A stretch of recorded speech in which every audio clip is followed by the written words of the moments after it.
राजा दशरथ की कहानी। सूर्यवंश के बहुत वीर, योग्य और सफल उत्तराधिकारी थे राजा दशरथ।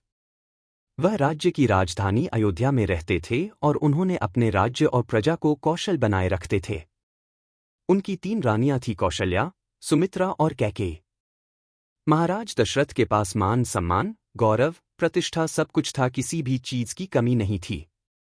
उन्हें बस एक ही दुख था, उनकी कोई संतान नहीं थी। एक दिन राजा दशरथ अपने सिपाहियों के साथ शिकार करने वन में गए। राजा दशरथ और उनके सिपाही वन में इधर उधर घूम रहे थे, तभी उन्हें पानी में गड़गड़ाने की आवाज सुनाई दी। उन्होंने समझा कि कोई जानवर नदी में पानी पी रहा है।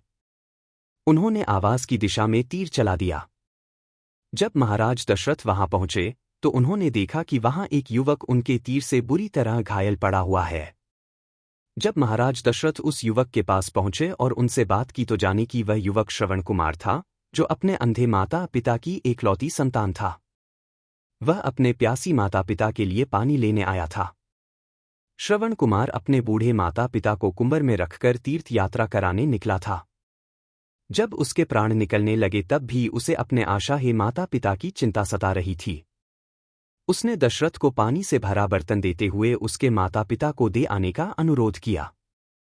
श्रवण कुमार के भोले भाले माता पिता ने दशरथ के हाथ से बर्तन लेकर पानी तो पी लिया, लेकिन दशरथ सच्चाई को छिपा नहीं पाया।